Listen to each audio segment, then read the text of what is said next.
Ladies and gentlemen, the President and CEO of the National World War II Museum, Stephen Watson. All right. Okay, well, good evening, ladies and gentlemen, and welcome to the U.S. Freedom Pavilion, the Boeing Center. I think it's great to close out what has been a magnificent couple of days here in this beautiful pavilion, and I think it's just great that here we are underneath these 6 warbirds, our Mustang, our Corsair, our Avenger, our B-25, of course, our B-17, and Mr. Hilliard, we were in your conference center for the last 2 days, and now we're right underneath your plane, the SBD Dauntless dive bomber, so thank you again for all you've done to support the museum. And I do want to end our conference the same way that we started, and that is by giving our participants in the war, our World War II veterans, our resistance fighters, recognition for their service. It's just been remarkable to have you with us for the last couple of days. So let's give them a round of applause.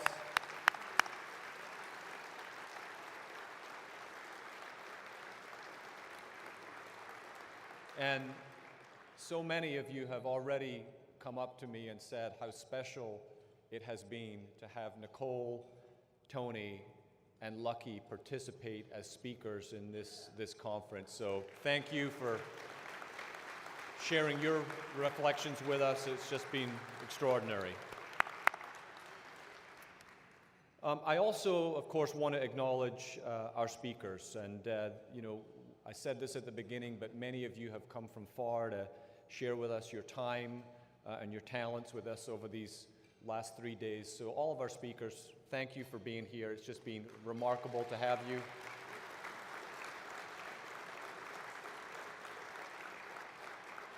And I want to piggyback on something Dr. Delmont said this afternoon, which is give yourself a round of applause. You all have been a fantastic audience and as always have great questions. So thank you. So I just want to take a few moments here to thank the members of our staff who've pulled this wonderful event together. It takes a village of people from every part of our museum to pull this off. And if you can just bear with me for a moment, I just want to recognize several of the folks who have made that happen. And I want to start by thanking our AV team in the back. They've been here. Thank you. You only notice the AV guys when it doesn't work, and it's worked, so thank you. And you know, it's one of the things that we've always tried to do is make sure that the production values of these conferences for you here and those of you watching online continues to improve. Also, our retail team, who love this weekend because we know you all love to buy books, but this is a special weekend for them. So thank you to Chris Michel and his staff on the retail team.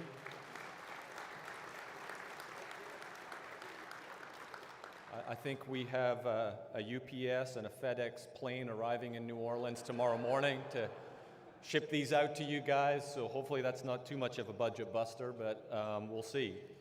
Also, our events team here, our facilities crew, they've helped with the planning of this conference. They help with all of the little details that goes into making this happen. So let's give our events team and our facilities team a big round of applause. Our institutional advancement team and the fundraising team, the membership folks that are here, worked with our partners at the Pritzker Museum. Many of you in this room, of course, who have been great supporters, so thank you to the institutional advancement team. Many of you are here tonight as well, so thank you. And I know many of you are also travelers and have been to just about every corner of the world with our staff and some of the speakers that are here, but our travel and conference team are also an integral part of pulling off this conference. And some of those folks had just gotten back into town from being in France, and others I know, like Carrie, many of you have been working with for many, many years. So let's acknowledge them for their great work also.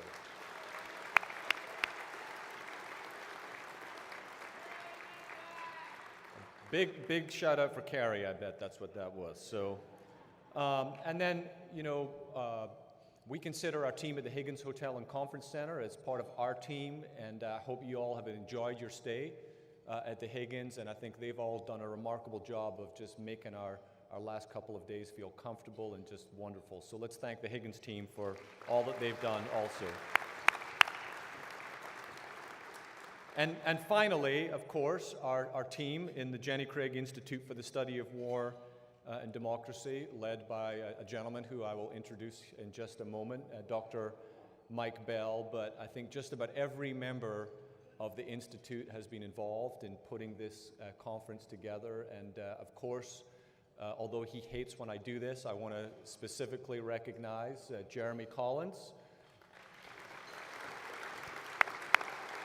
and who's been involved in every one of these conferences, and I know he had a fantastic co-pilot this year, and Andrew Good. So Andrew, thank you. I think this was your first conference. Much appreciated. We know taking care of Jeremy is a big job, so we thank you for that.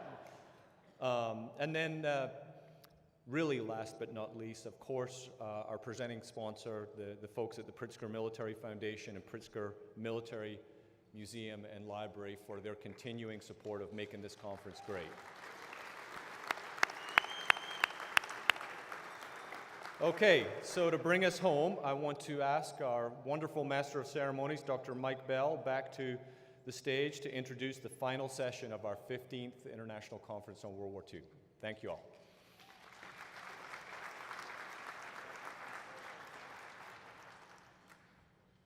Well, thank you, Stephen, and I hope everyone's having an amazing evening tonight. Great food, but, an amazing venue, but even better conversation. And, I think this is an amazing opportunity to culminate what has been an incredible campaign. So since I've been here, we've talked about, we really want to host, as part of our General Raymond E. Mason Jr. Distinguished Lecture, Ben Macintyre. People say, hey, we need Ben Macintyre. And the great piece for us, fortunately, is the stars have aligned, and we have an opportunity to have Ben with us this year.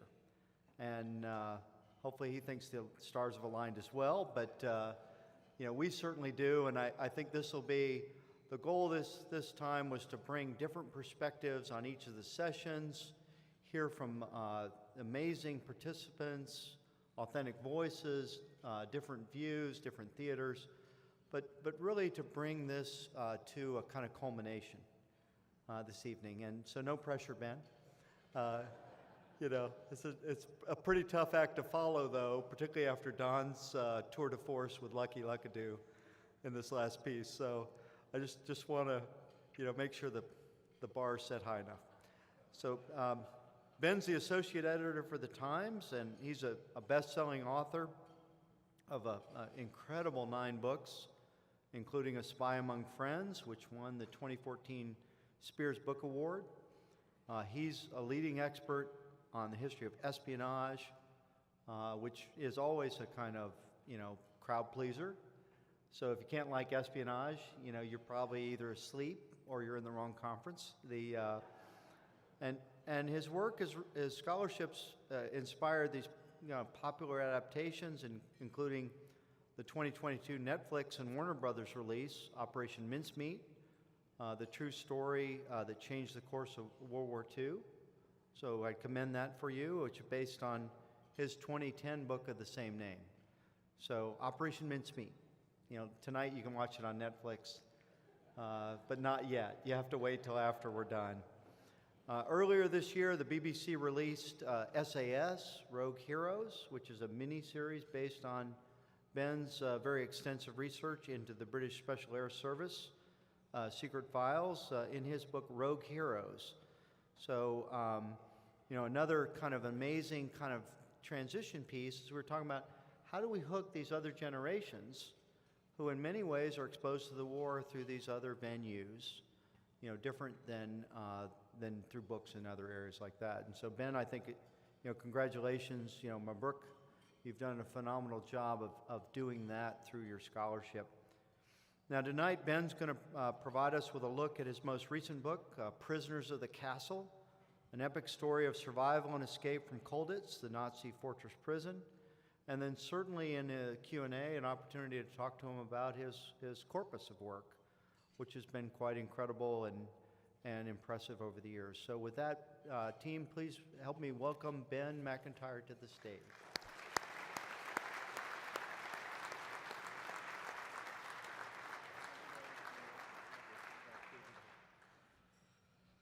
Ladies and gentlemen, good evening. Can I first of all say what an incredible honor and privilege it is to be able to give this closing few remarks. It has been a fantastic conference. I've attended every session. I have learned so much.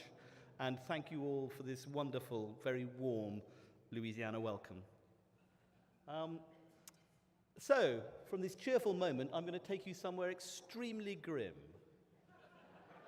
Now, is it coming up on these as well? No, not yet. Yes. This gorgeous creature, who looks exactly like an English RAF pilot, is in fact, goes by the unimprovable name of Joseph Florimond du Sossois Duke III, because he is in fact American.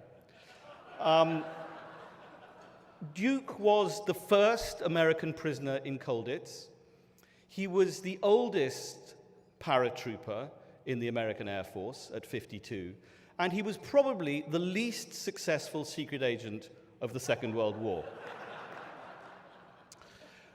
But he played a critical role in the Colditz story.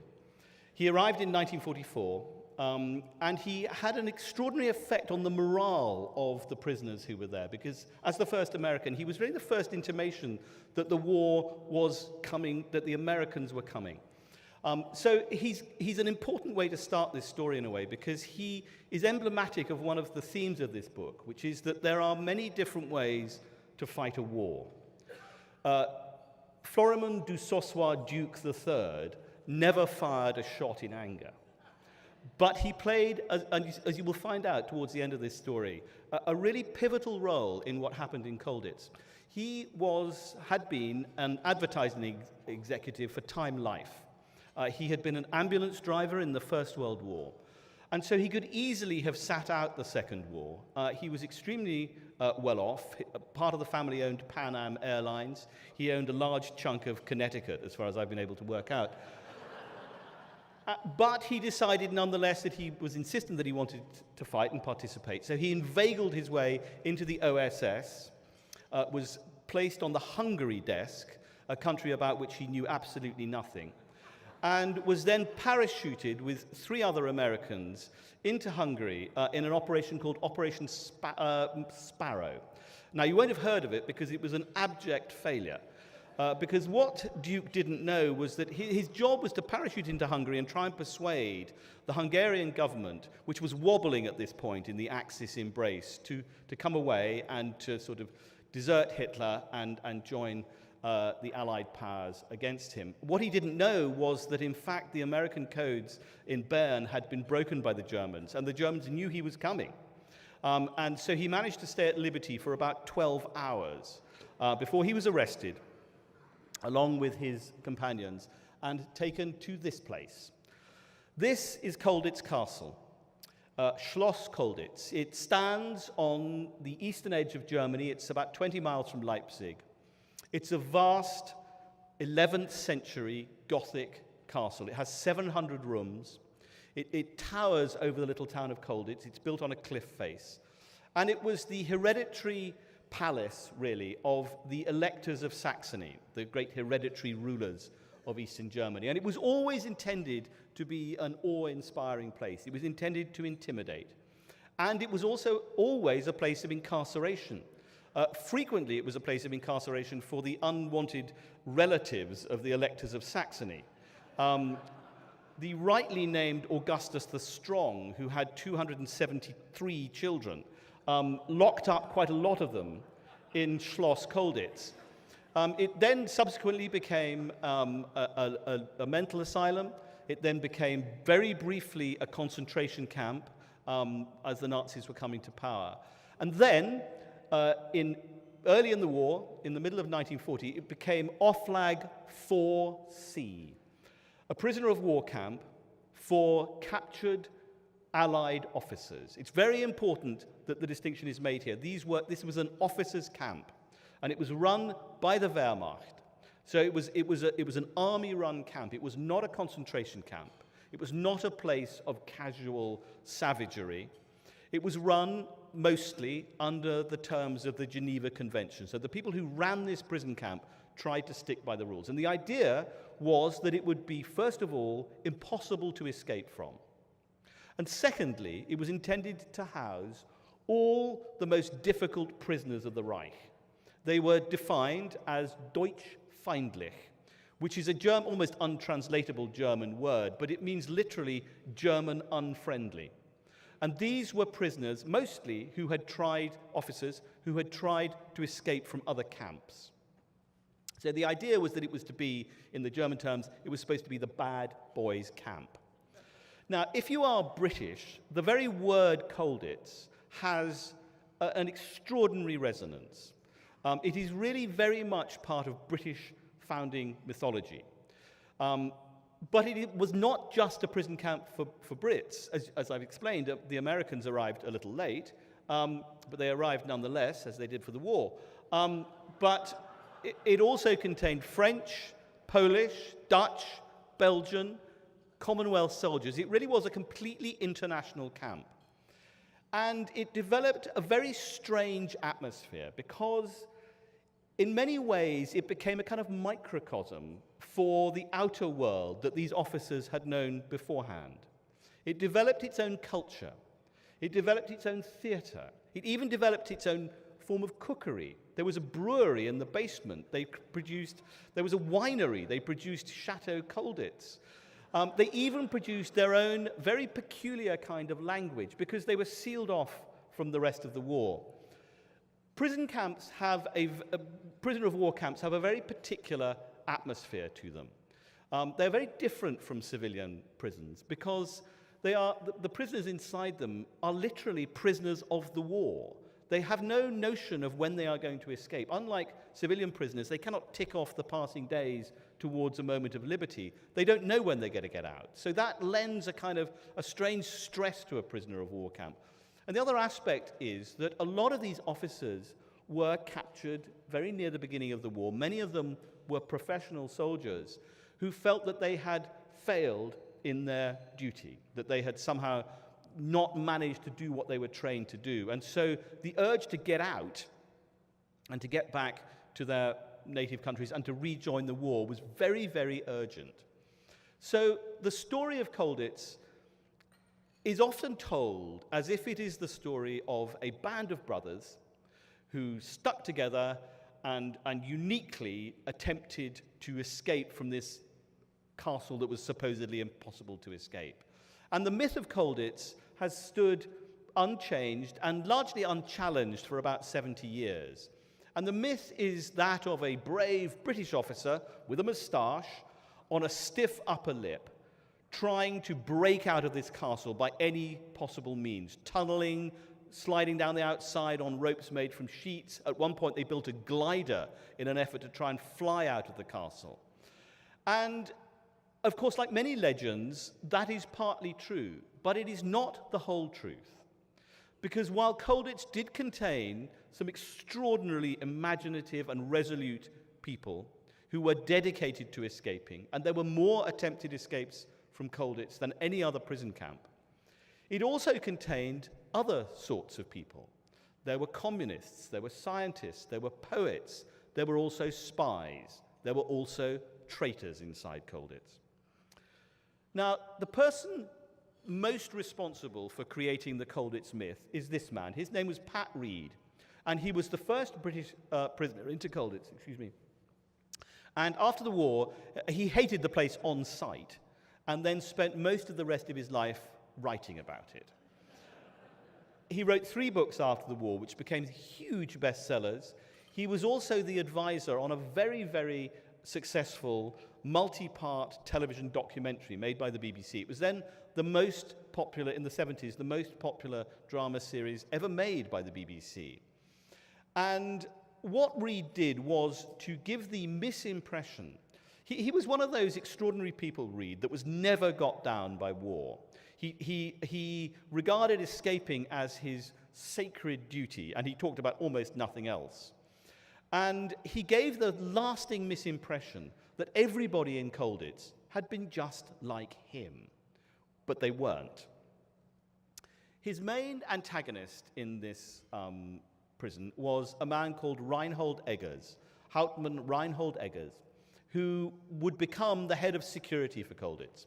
So if you like to think of Pat Reed as being the person who was in charge of trying to escape from this place, Eggers was the man trying to stop them. He was a highly intelligent man. He was extremely civilized, very polite. I had the huge good luck to find his memoir and also a set of photographs that he'd gathered into a sketchbook with his personal annotations in them. Eggers is an extraordinary man, and in many ways, he is the sort of hidden second narrator of this story. Now, Eggers had been a school teacher before the war in the town of Halle, not far from Colditz. And he was no fool, Eggers. He'd actually, believe it or not, he taught in the rural town of Cheltenham before the war in an English public school, and he treated the prisoners of Colditz as if they had been particularly badly behaved schoolboys. Now, as a school teacher, he also knew that if you pack all the most badly behaved pupils into one classroom, they egg each other on. And pretty soon, your classroom is on fire. And that is what happened in Colditz. It didn't burn down, but the different prisoners competed to try to escape from it. And what's more, the different nationalities competed with each other to try to get out of Colditz. There was a kind of wary collusion within and among the different nationalities in Colditz. But they were also competing. There was one moment when 5 different tunnels were being built simultaneously by different groups of prisoners, and they were quite literally undermining each other. The other thing that Eggers worked out very early on was that while Colditz Castle looks very imposing and is very imposing, it is nonetheless an 11th century castle. And it had been built on to so many times. It has 5 different sewer systems running through it. There were entire wings of the castle that had been bricked up. There were hidden staircases. There were priest holes. It was, in fact, a place that was full of holes. And as Eggers himself said, there will probably never be a worse place to build a prison camp than this castle. If you're building a prisoner of war camp, the best place is a very large field surrounded by barbed wire. Colditz was full of holes, and the prisoners did their best to exploit them. So I mentioned that Colditz developed its own culture and very much imported the world, these prisoners, that they had known before. Now, certainly in the case of the British officers, most of them had been to British public school, what we would call public school, what you would call private school. And many of them were very young, and they came from a tradition of the kind of conflict, if you like, between pupils and schoolmasters. And so one of the traditions that they developed very quickly was something called goon baiting. Now, the goon was the nickname for the prison guards. They were known as goons. And goon baiting was the technique of trying to annoy them, tease them, ridicule them, just to the point short of explosion, just to the point before they actually shot you. And goon baiting took all sorts of elaborate different forms, and the different nationalities developed different sorts of goon baiting. So, for example, the French were very good at singing rude songs under their breath so that the Germans couldn't tell who they were. The British liked to pretend to knit on parade, or to play imaginary snooker, or to cut their hair in strange shapes. Or indeed, one of their favorite things was when the commandant came on parade. There were 4 parades a day in Colditz. When the commandant came on parade, they would stare fixedly at his fly buttons in the hope that eventually he would become so self-conscious that he would fiddle with his fly buttons. And that was considered to be an enormous moral victory. on the part of... My own favourite goon baiting story is the great wasp goon bait of early 1944, when the British discovered a large wasp's nest in one of the castle walls and began systematically capturing wasps. And then, very gingerly, with pieces of thread and cigarette paper, they were tying messages to the legs of the wasps, which read Deutschland kaputt. They then secreted these wasps in their matchboxes in their pockets, and on a given signal during parade, they released them all at once. And a huge cloud of enormously angry wasps emerged, and the idea was that they would then fly beyond the prison walls and sting Germans and pass on this very important propaganda message. I mentioned they also invented their own sports, and this is a drawing of the sport of stool ball, a game that was played inside Colditz and nowhere else. It was uniquely apt to Colditz because the central courtyard of Colditz, which is about the size of a tennis court and cobbled, is very, very dark, and so normal kind of sport couldn't be played there. So they invented stool ball, which was really very simple. Two goalies would sit on stools at either end of the courtyard, and then anything up to 30 or 40 or even 50 players would compete to try to knock him off the stool while holding the ball. It wasn't a very complicated game. It was extremely violent. It was really like a cross between cage wrestling and rugby. And there were frequently quite bad injuries were sustained while playing this. The Germans found it utterly baffling. I think it was one of the reasons why there were so few fights among the prisoners in Colditz, was because, as one officer said, if you ever wanted to thump someone, you just played stool ball with them. Oh, there we go. Colditz had its own theatre. The electors had built an entire theatre inside it, and because these were officers, they had certain privileges, and one of them was that they were allowed to bring in costumes from outside, from the Berlin theatre. They were allowed to have scenery paint, they were allowed to have makeup, and they put on a huge number of theatrical shows. This is one called Ballet Nonsense, which was put on in Christmas 1941, and it was a kind of combination of pantomime and revues and skits. But the pièce de résistance was a performance by the corps de ballet, and you see them there on the left in their paper tutus and brassieres, and that is in fact the prima ballerina with the moustache. That is Pat Reed performing. The theatre was really the absolute sort of focus of an attempt to combat the boredom in Colditz. Because actually, like most prisons, most of the time it was a very dull place. Pat Reed once said of it, "Oh, Colditz, there was never a dull moment." That was almost exactly the opposite of the truth. And one of the ways to combat that was to put on performances, musical performances, theatrical performances, skits, and so on. So they actually, at one point in the first 2 years of Colditz, there was a new performance about once a week. And these were attended not just by all the prisoners, but also by the prison guards. There are these extraordinary photographs of the prisoners and their guards sitting quite happily watching The Importance of Being Earnest or a review like this. We now come to a slightly uncomfortable aspect of Colditz, which again has never really been written about before, because Colditz was a very divided place in lots of ways. It was a place divided by class, by race, by nationality, by politics, and by sexuality. There was quite a lot of cross-dressing in Colditz, and there was quite a lot of homosexuality. And it's never really been written about, but in quite a few of the private memoirs written in later life, they reveal genuine and actually very moving love affairs that were taking place among the men of Colditz.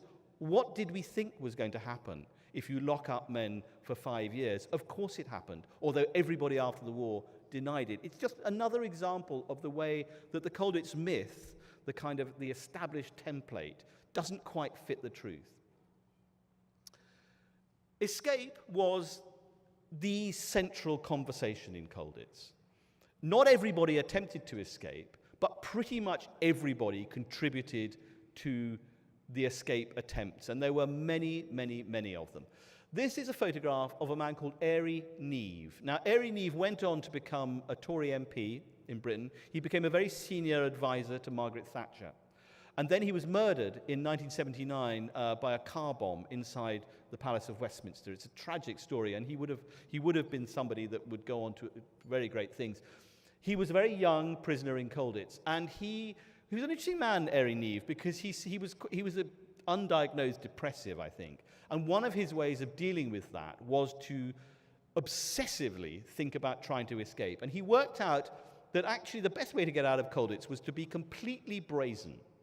And he decided that if he could make for himself a sufficiently believable uniform, a German uniform, he would simply put it on and walk out of the front door. This was his first attempt. He made this costume, and he's dressed here as a German NCO. He made it with the help of the theatrical department. He used scenery paint to paint a Polish tunic, what he thought was field grey, which it sort of was inside the gloom of the central courtyard. He got a certain amount of the way out. He did, in fact, manage to walk out of the front gate of Colditz, upon which he discovered that when the floodlights hit his costume, it wasn't so much field grey as kind of fluorescent green. And in his own words, he looked exactly like a sort of escaping elf. He was captured at once. The Germans were absolutely furious, less because he was trying to escape. Pretty much everyone was trying to escape all the time, but more because they took it as an insult to the German uniform. Completely undaunted by this, Airey Neave made himself a second uniform. And this time, he got a lot of help. The entire Colditz community sort of banded together, really, to try and make a perfectly believable, not one but two German uniforms, and officers this time. So, on Christmas Eve, 1942, Airey Neave and a Dutch accomplice levered up the boards of the stage, the Colditz stage, and climbed underneath. Now, underneath there, they had already discovered was a passageway, if they could break through the ceiling, that called the Witch's Walk, which ran across the top of the main entrance into Colditz. They climbed into this. They changed into their uniforms, which were almost identical to the real things. They then managed to pick a lock. Most of the locks in Colditz were in fact medieval, and they were quite easy to pick. So they climbed through this, then they went down a spiral staircase, past the German guardhouse, then they walked out of the main gate, marched out of the main gate, where they were saluted by the two German guards on duty. They then climbed down into the moat, up the other side, climbed over the 8-foot wall that surrounded the castle park, changed into civilian clothes, caught a train to Leipzig, caught a second train to the Swiss border, and in the middle of the night, in a howling blizzard, they walked across the Swiss border into neutral Switzerland and to freedom. Airey Neave was the first successful British escaper from Colditz. And his story became very well known in the immediate aftermath, partly because he never stopped talking about it. So Airey Neave's tale was well known, and it was a huge morale booster for the prisoners left inside. But I'm now going to tell you a story about another prisoner which has really never been told before. This man was called Birendranath Mazumdar, and he was the only non-white prisoner in Colditz. He was in fact the only Indian officer in the British Army. He was a medic, he was a doctor.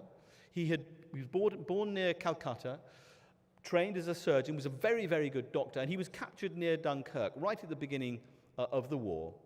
And he more or less defined Deutsch Feindlich. I mean, he was about as difficult a prisoner as you could get, Birendranath Mazumdar. He was constantly harassing the German guards to provide better medicine, to provide better nourishment for the prisoners, and eventually, infuriated by him, they shipped him off to Colditz, where he was, as I say, the only non-white prisoner.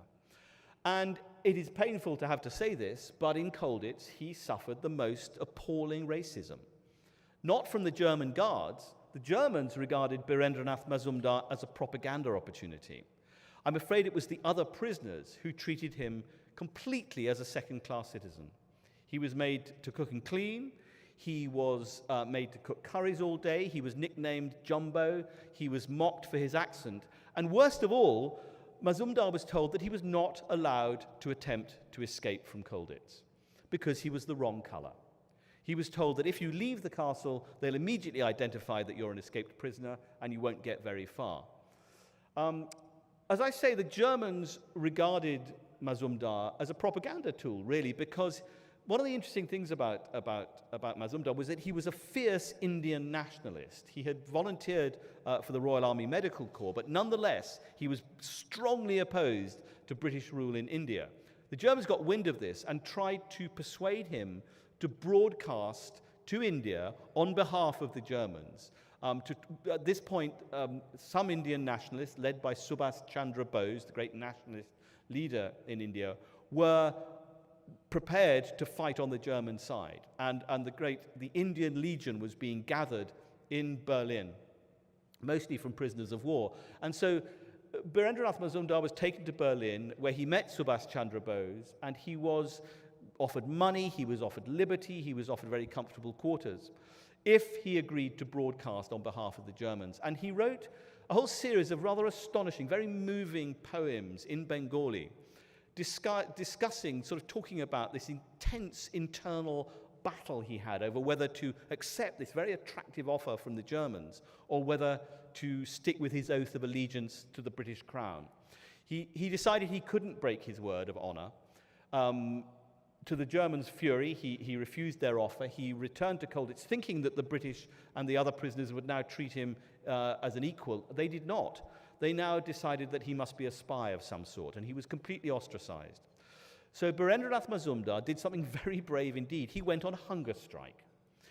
Copying his great idol, Mahatma Gandhi, he said that he would eat nothing until he was moved to an all-Indian prison.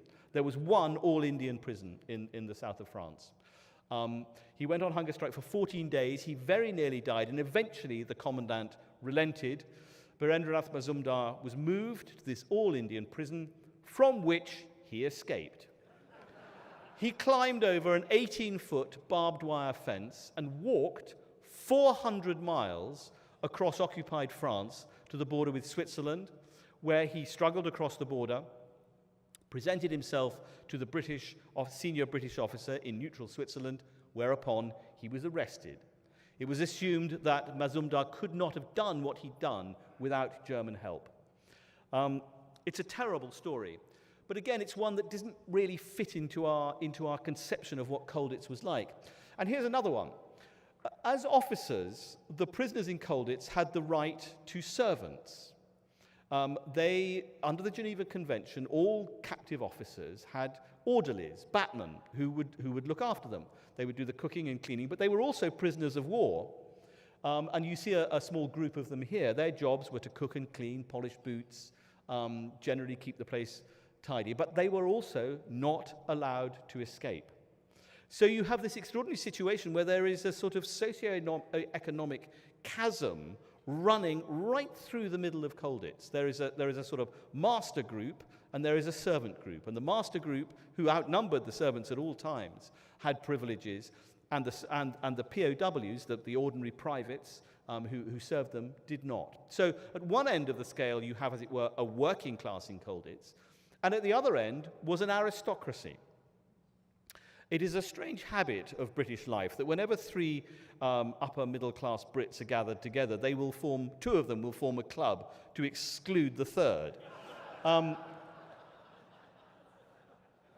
There was a special group in Colditz called the Prominente, the prominent ones. That was the German term for them. And these were people identified by the Germans as being people of particular value. So there was one of Churchill's nephews was there, two nephews of the king, there were aristocrats, there was the son of the American ambassador to London, John Wynott, was there as well. So these were people, they weren't really in fact so much prisoners as hostages.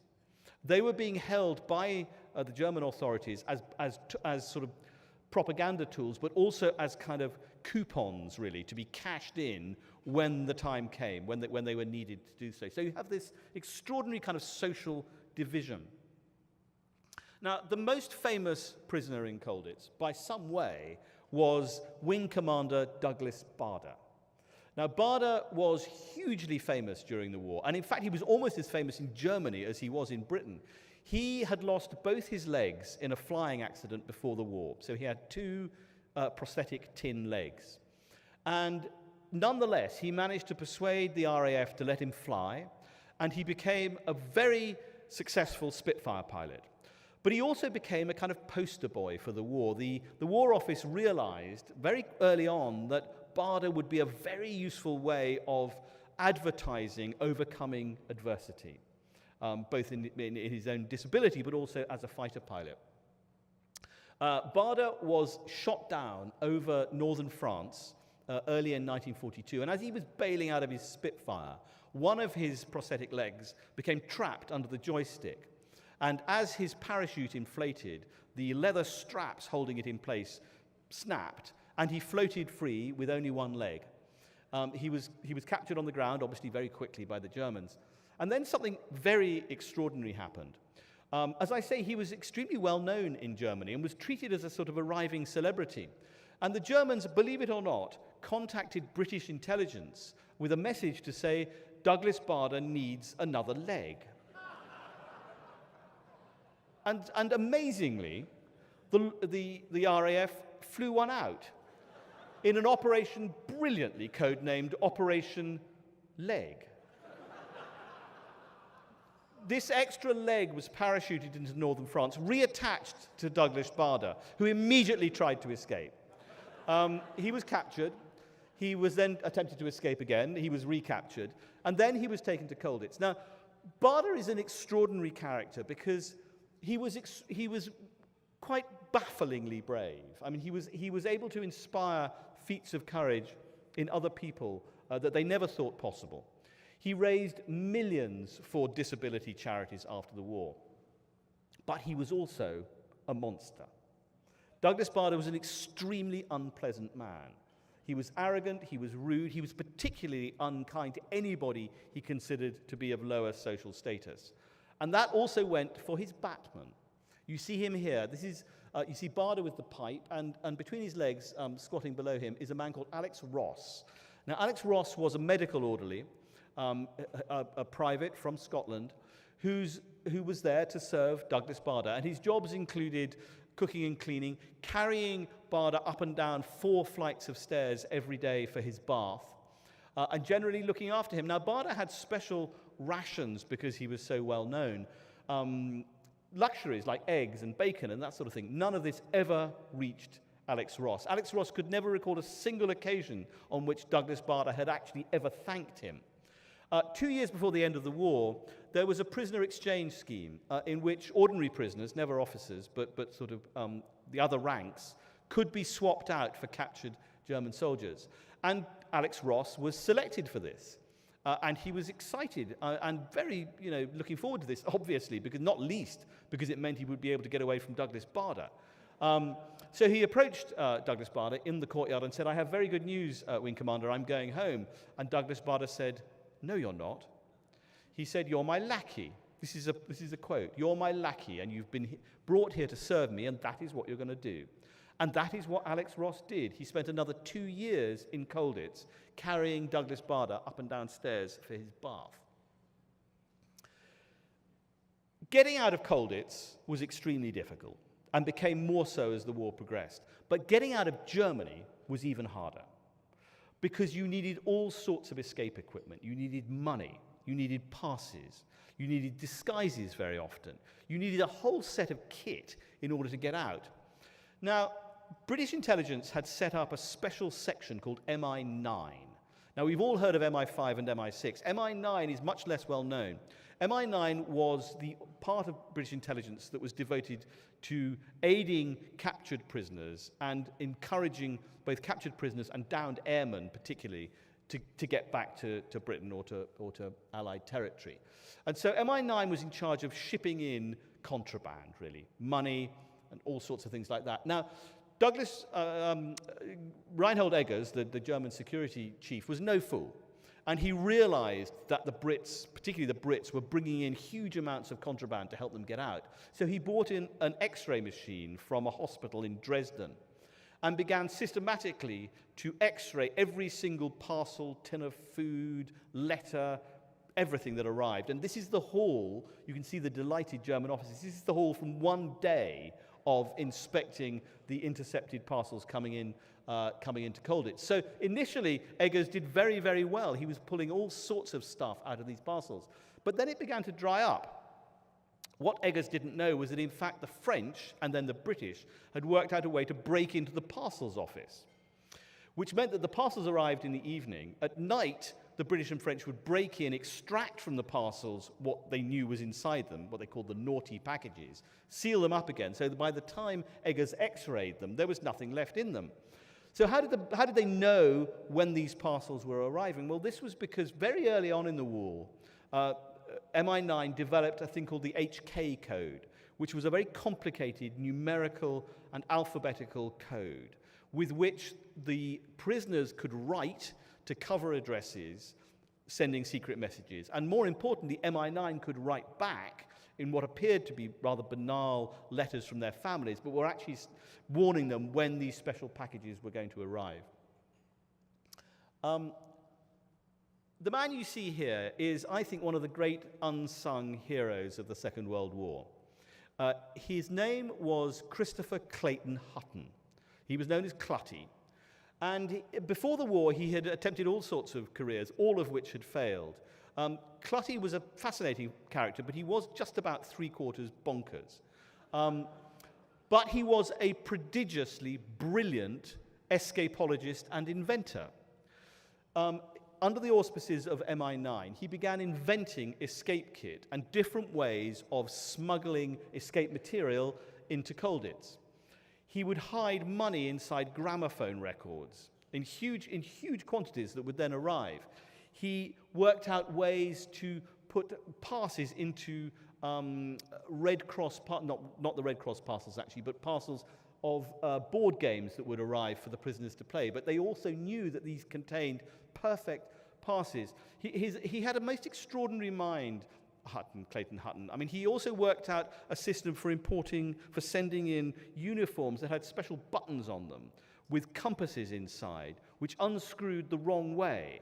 This was based on the impeccable idea that because the Germans were so logical, they would never try to unscrew something the wrong way. He also invented my own favorite thing, all sorts of mad gizmos, but one of his ideas was that before pilots parachuted into occupied France, they should be given garlic-flavored chocolate on the grounds that if they landed and were pretending to be French, their breath had to smell right. And I also love the idea that you couldn't persuade a British person to eat garlic unless it was actually inside chocolate. So Christopher Clayton Hutton was astonishingly successful. Of the 3,000 prisoners and downed pilots who managed to get back to Britain, more than half of them were carrying maps made by Christopher Clayton Hutton, which he hid inside boot heels, which he printed on special mulberry leaf paper so that it could be scrunched up into a ball. He's an extraordinary figure, Clayton Hutton, and I particularly like his story because we are all very familiar, particularly in this room, with the story of the war of territory, if you like, of guns and bombs and bullets. And then there is the hidden war, the one that I particularly love, the war of espionage and deception and secrecy. But there's also a war of lateral thinking that goes on. You can fight a war in lots of different ways. Clutty wouldn't have known one end of a gun from the other. But he did fight a special kind of war for which he's never really been appreciated. And he's a proof, I think, if you like, that they also serve who work out how to hide a compass inside a walnut. So Reinhold Eggers, the security guard that I told you about, was not only the chief of security, he was also the archivist of Colditz.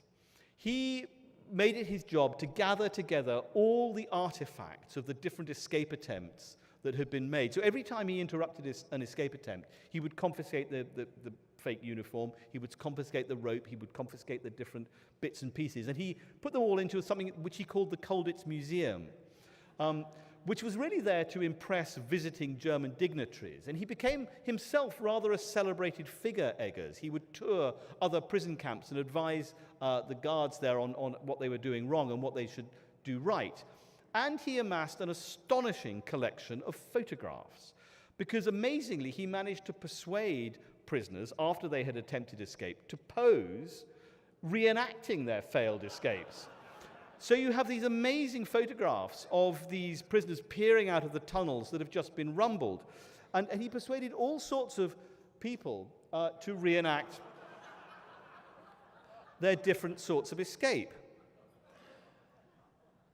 In June 1943, the British contingent was returning from an exercise session in the yard. There was a part of the park had been laid out with a barbed wire enclosure where they were allowed to play sports. And as they were coming back up one day, a stout-looking German woman walked in the opposite direction, wearing sensible shoes and a hat. And of course, there were women in Colditz, and in fact, women play an important part in the Colditz story. There were no women prisoners, but they did play a part. And of course, since she was a woman, they all whistled at her immediately. She paid absolutely no attention, marched stoutly on. But as she was walking past them, she dropped a watch, and one of the British prisoners picked it up and shouted after her, Fraulein, you've dropped your watch. She marched on. So he handed it to one of the German guards, who ran after this woman and took one massive double take when he got closer and noticed her 5 o'clock shadow and discovered that this was in fact a French officer dolled up in a wig and skirt. But what's even more extraordinary is that Eggers then managed to persuade this man to do it again so that he could take an enduring photograph of him. One of the last stories I'm going to tell you from Colditz is a love story. This is a photograph of a debonair flying officer called Chenek Chalupka, who was inevitably nicknamed Checo by the British officers. He had flown for the Czech Air Force, he then flew for the French, he then flew for the British.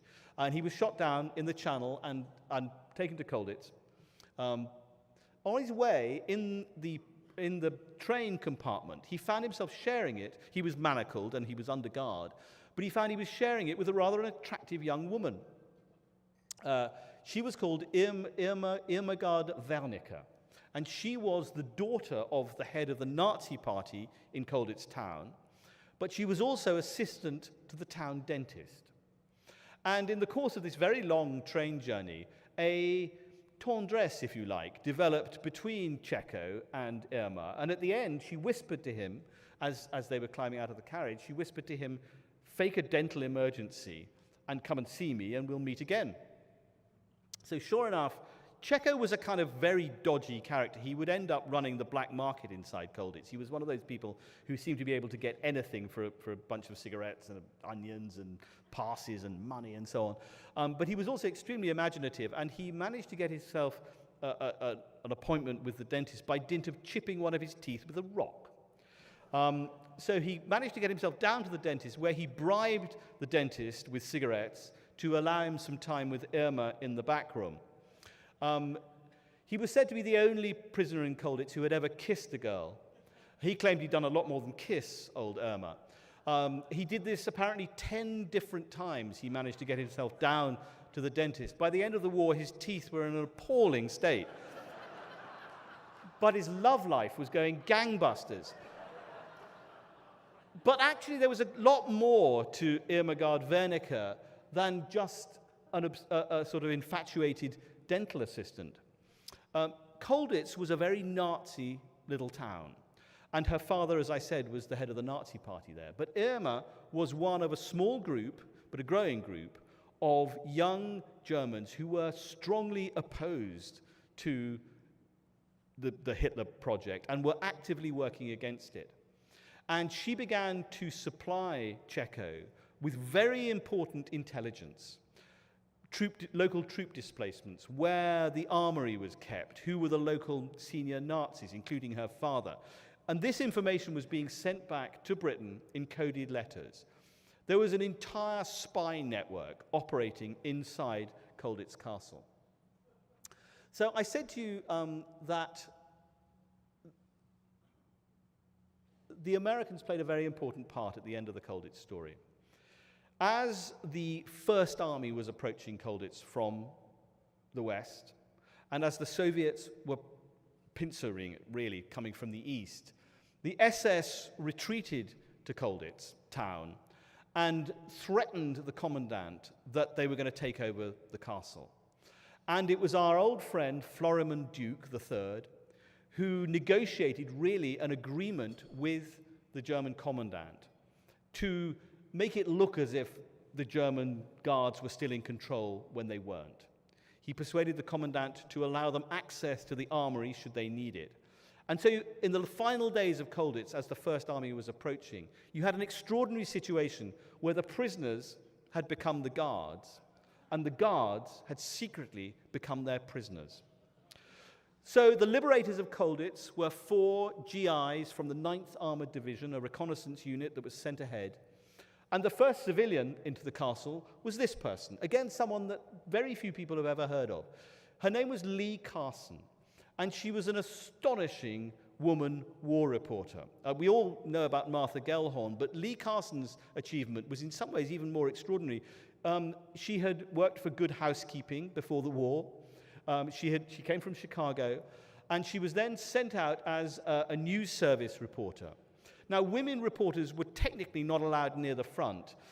Lee Carson paid absolutely no attention to anything like that. She managed to smuggle herself onto a bomber and was the only woman reporter to witness the D-Day assault on Cherbourg. Then the British and others were always trying to keep the women away from the front, and in fact, at the liberation from Paris, all the women reporters were locked into a hotel in Rennes. But Lee Carson broke out through a window and managed to hitch a ride with the Reuters correspondent going into Paris and insisted on sitting in the front seat. So she was, in fact, the first reporter into liberated Paris. She then attached herself to the First Army and was the first civilian into Colditz. She was also, as you can tell from this photograph, astonishingly beautiful. Her impact on a group of prisoners, some of whom had been inside the castle for 4 years, was electric. She very nearly caused a riot as she arrived in her sort of homemade boiler suit. And within a few hours of her arrival, the prisoners were on their way back to Britain. I've always loved the Colditz story. I grew up playing the Colditz board game, believe it or not. One of the things that Pat Reed was to invent a game called Escape from Colditz, that is literally what it is. You plot yourself on the castle, and you can be Dutch or French or British, or you can be the commandant. It's actually quite a good idea to be the commandant, I discovered. I bought it during lockdown and forced my children to play it. It's tremendously good fun. It's a very, very simple game. It's all about getting out. And that was exactly how Pat Reed saw the Colditz experience. It was a game. But of course, it really wasn't a game, Colditz. Colditz was a place, as I say, deeply divided. It was a place where mental health was under huge stress. None of that comes into the board game. And in writing this book, I wanted to write a book that didn't destroy the myth at all, I hope. And the escapes are all still there. But it is also a story about other sorts of human being, because we're not all created out of this sort of straight-grained timber that Pat Reed represented and that became part of the Colditz story. Lots of other different sorts of people ended up in Colditz, and they all responded in slightly different ways to the circumstances they were in. Some took pleasure in reading, some put on theatre, and some tried to escape. I think I would probably have been one of those who just buried themselves in a book or tried to write about it. But I suppose one of the questions I tried to ask with this one is in this extraordinary artificial world where you are locked up for 4 years, what would you have done in Colditz? Thank you very much.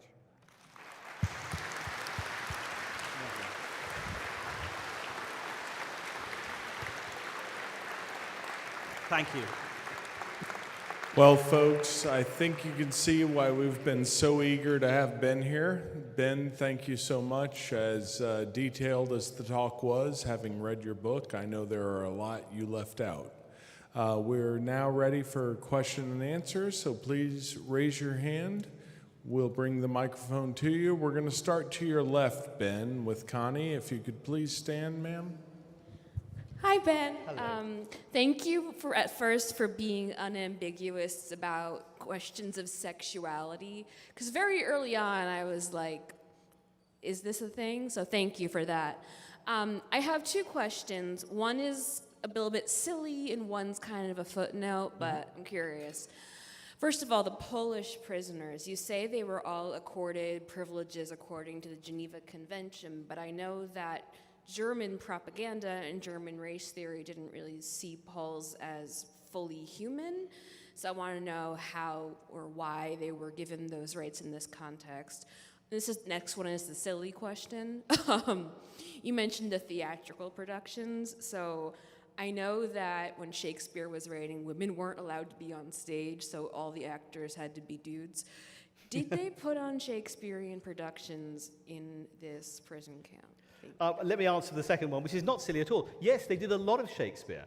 They did a lot of Shakespeare. And in a way, you could argue it was closer to the kind of Shakespeare that Shakespeare himself would have put on, because absolutely all the female characters were played by men who immediately became objects of desire to some. So it's a fascinating kind of part of the story that's never been told.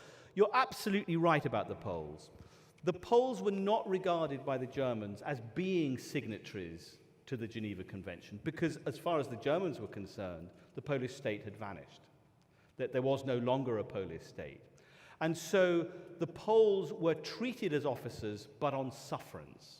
And it was made absolutely clear to them that the Germans did not regard them as being on the same level as the other officers. And the Poles, to their great credit, made it absolutely clear that they did not regard the Germans as being anything other than complete scum. And in fact, the Poles had a very elaborate system. If ever a German touched them, they would recoil as if they'd sort of caught leprosy. I mean, they couldn't have been more difficult. And in fact, they were very effective escapers, the Poles. They were indefatigable and achieved some extraordinary effects. Yes, lovely. We have a question towards the center, Ben. I'll get to it in just a moment.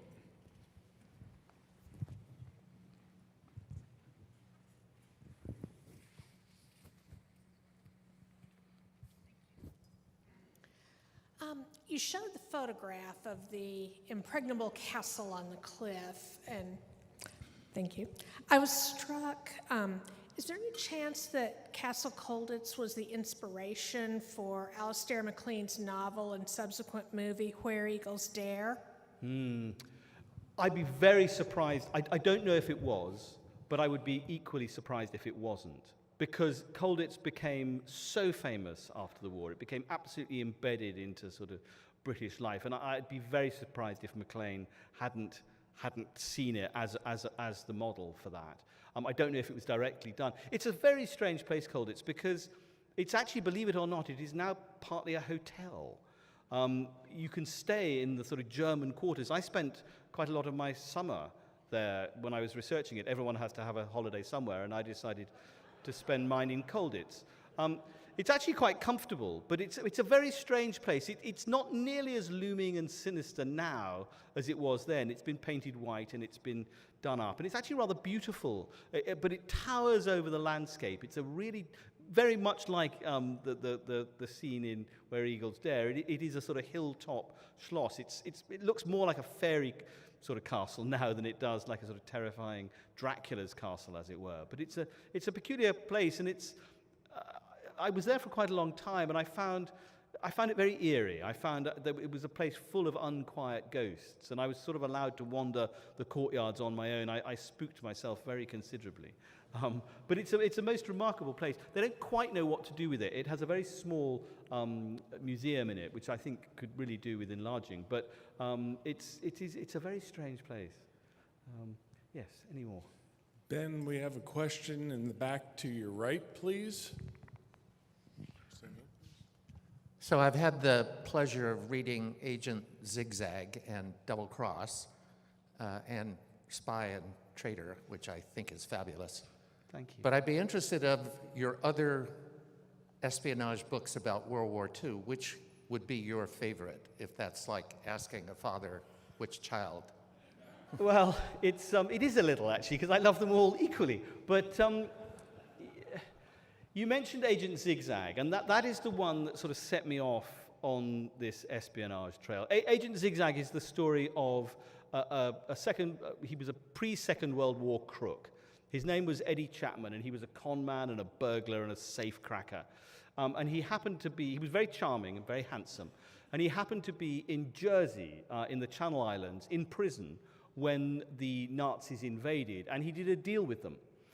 He said that if you train me up as a spy and parachute me into Britain, I'll never betray the German cause because I'm facing an enormous rap sheet in Britain and I'll go to prison forever, so you can rely on me. So they did. They trained him up in a spy school in Nantes in southern France and parachuted him into Cambridgeshire in 1941, where he landed, fell over, broke his nose, and immediately defected to MI5 and became a highly successful double agent for British intelligence.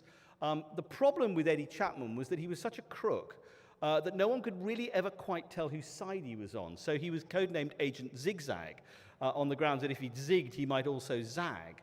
But he was hugely successful, and he was the only double agent who was then sent back into occupied Europe. And he was a most remarkable man, an absolutely sort of incorrigible criminal. But also incredibly attractive and good fun. I always wished I'd met him, actually, because he was completely unstoppable. He died in 1996. He actually ended up, believe it or not, as the crime correspondent for the Daily Telegraph, where he would write long and elaborate columns warning the readers against people like himself. But I always loved him, and I think he sort of set me off on this sort of strange trail, really. I would love to have met him, because I think you'd have had a terrific night out in Soho. You'd have paid for all the drinks. He'd have told you lots of stories. Some of them would have been true. You'd have staggered off into the night. And then at some point, you'd have thought, hang on. He's stolen my wallet. Because he was completely unstoppable. But I feel I sort of owe him a debt, really. And that was the one that sort of set me off on the espionage trail, because MI5 released his intelligence files. And the Zigzag files are extraordinary because they stand about that high. There are thousands of pages of documents in them. And they're just a wonderful trove for a writer of narrative nonfiction, because these are secret, really. I mean, they are intended to be kept secret. They're written by people who never expected them to be made public. And so they're kind of honest in a way that government files usually aren't. You know, government files are usually there to present a particular point of view of the person who is writing them.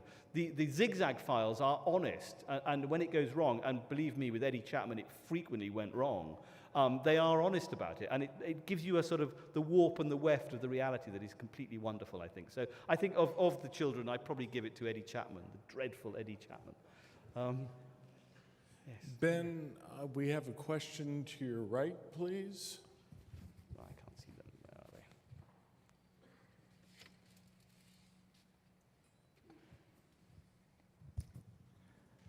Thank you for the presentation first, Ben. Pleasure.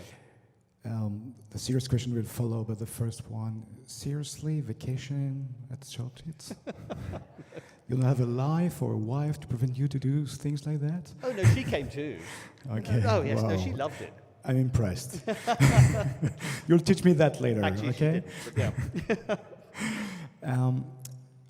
I'm curious about the fact that were there the same thing, like this social class division in other nationalities, like the French or the Polish or whoever they were? Yes. Who were the French, by the way, who were there? There were 1940? the same divisions. Absolutely, it was part of the Geneva Convention that all officers had the right to their own servants. I don't think it applied to the Poles, by the way. I think that was one of the ways that they were restricted. But the other nations undoubtedly had orderlies to look after them. And the French contingent was further divided by race. One of the most sort of shocking things I discovered about Colditz was that very soon after the French contingent arrived, the Aryan French soldiers, if you like, announced that they refused to be billeted with the Jewish French soldiers. So the Germans, spotting again a prime propaganda opportunity, moved the French Jews to the attic, which immediately became referred to as the ghetto. And it caused a huge division within Colditz, particularly actually between the French and British contingents. Airey Neve, for example, was absolutely outraged at the idea that some of these French officers, they were all officers, but the sort of more pro-Vichy element in the French contingent, who were, Pétainistes, who were still supporters of the Pétain collaborationist government, were also anti-Semitic racists and demanded that the Jews be kept separately. That seemed to me to be an astonishing idea, but it gives you an idea of just how completely the world inside Colditz really did mirror the world outside it. I mean, they brought with them not only a lot of the good qualities that they had, but a lot of the prejudices and the bigotry that was prevalent outside. Another question to your left with Connie. Can you tell us if there were acts of brutality within the prison itself by the guards, especially retribution against those prisoners who attempted to escape? The short answer is none. There was no, there were incidents. If you were trying to escape and you refused to stop, you were quite likely to be shot. And that happened periodically, and that was understood to be part of the game. But no, there was no systematic brutality against the prisoners. And if they escaped, the worst that happened to them was that when they were recaptured, if they were recaptured, they were brought back to Colditz, and then they would spend 3 weeks or 4 weeks in solitary confinement, and then they were out again. But it has to be said that the whole atmosphere in Colditz changed dramatically and permanently after Hitler issued the notorious Commando Order, which many of you will be familiar with, which was when Hitler had become so enraged by the commando activities in occupied Europe that he ordered that anybody caught behind the lines, as it were, in civilian clothes, who was actually an Allied soldier, was to be treated as a spy and shot. And at that point, the whole actuarial calculation involved in escaping from Colditz changed completely, because no longer was it a game. In fact, the commandant put up a notice saying, escaping is no longer a game. If you are caught outside the walls, you will be killed. And inevitably, the number of escapes diminished dramatically. I mean, there were very, very few escapes after that. They didn't stop completely. But one of the most tragic ones, in fact, was the escape of a man called Michael Sinclair, who was an absolutely obsessive escaper, but who climbed the wire quite near the end of the war. It was probably an act of suicide, because he knew that the German guards were going to stop him, and sure enough, he was killed. But in fact, he was the only person who was killed by the German guards while trying to escape. Many were injured. Some were injured, not many. But no, it wasn't. Look, it wasn't a holiday camp. It was not a place you want to spend your holidays. But it wasn't a place of systematic savagery. And we have to bear in mind that the Wehrmacht were not all Nazis. I mean, Eggers himself was not a Nazi. He never joined the Nazi Party. In fact, he disdained the Nazi Party, which didn't mean that he escaped from that association. I mean, Eggers' story is tragic in lots of ways, because he went back to being a schoolmaster after the war, but Colditz was in the Soviet zone, and the NKVD, the predecessor of the KGB, came hunting for him, because it was assumed that, having been the security officer in Colditz, he must therefore have been a Nazi, and he was sent to a Soviet camp for 10 years. He did 10 years in one of those appalling places, and he suffered far more than any of the Allied soldiers who had been under his control in Colditz. But he was an extraordinary man. He had no rancor. It was very strange. He didn't hold it against the ex-prisoners. And in fact, there's a British television program called This Is Your Life. I don't know if there was an American equivalent, but it was where sort of famous people were brought in. And there was a This Is Your Life episode for Pat Reed. And the surprise guest was Reinhold Eggers, was brought in, and Reed was absolutely astonished to see him again. So, I mean, it was a sort of strange example of sort of foes coming together again as sort of friends in later life. Eggers is a very remarkable man, I think. But no, it wasn't a systematically brutal place. Ladies and gentlemen, the book is Prisoners of the Castle, and the speaker is Ben Macintyre. Thank you. Thank you. Thank you very much.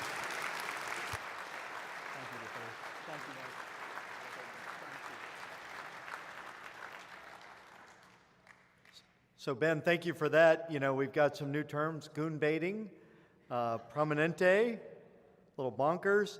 But I have to admit, you know, what you described, 4 years locked up, really bizarre creativity, kind of a remote place, looks like a medieval castle.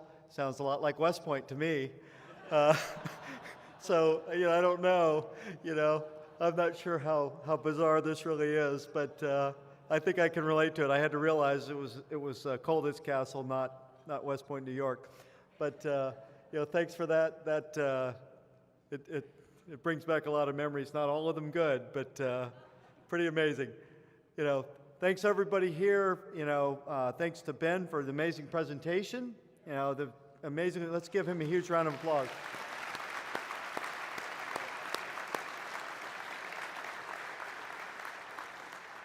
Thanks all of you for joining us for the 15th Annual International Conference.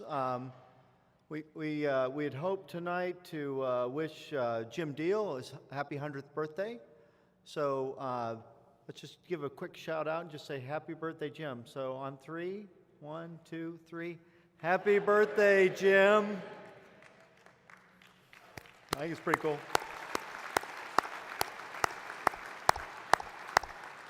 So, our goal is to have Jim here next year. As Stephen mentioned, this truly is our foremost adult education event of the year. We're thrilled that you can join in this, but also enrich it by your presence and by your participation. And, this has been an incredible event, and I think everyone's taken something from every session. And, if you didn't, you were probably in the hallway, because I don't know how else. It's been a pretty amazing event. Certainly we hope you return to New Orleans frequently, but for next year's conference, it'll be the 7th through the 9th of December. If you get a chance, register for the early bird discount with one of our travel team members.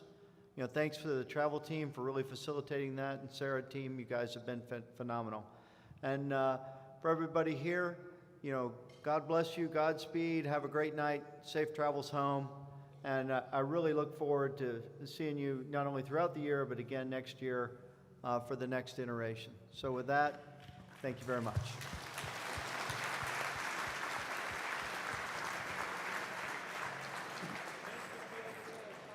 Ladies and gentlemen, while the evening and program has concluded, Ben will be over here to the right of the stage signing copies of Prisoners of the Castle and his other titles. We welcome you to line up for the retail and then line up for the signing. Thank you very much.